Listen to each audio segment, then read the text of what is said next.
Je pense que la détention d'armes à feu n'est pas un problème et j'en tiens pour preuve les 15 millions d'armes légales déjà en circulation en France, sachant que les fusillades sont perpétrées avec des armes illégales issues de l'étranger. En réalité, ce youtubeur pro-armes se trompe. Il y a ces dernières années un type spécifique de violence par arme à feu qui se développe de plus en plus et où on retrouve quasi systématiquement des armes légales. Ce sont les attaques et attentats liés à l'extrême droite. Par exemple, Claude Simquet, le terroriste de la mosquée de Bayonne, a utilisé un fusil à pompe et un 9 mm lors de son attaque. C'est d'ailleurs avec ce dernier qu'il a blessé grièvement 2 hommes et braqué des policiers.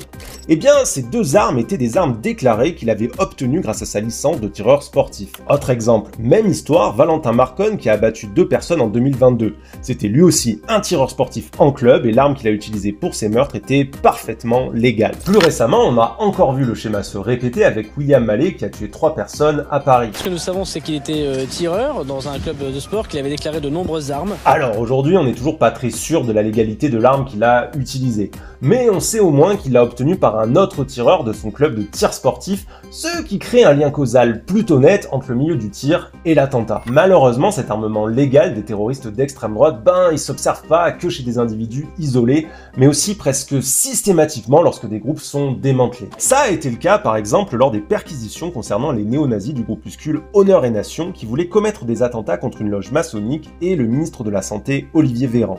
Les enquêteurs ont trouvé de nombreuses armes. Toutes ces armes étaient légales et à chaque fois enregistrées pour du tir sportif. Même scénario pour le groupuscule Action des forces opérationnelles qui voulait assassiner des femmes voilées et des imams.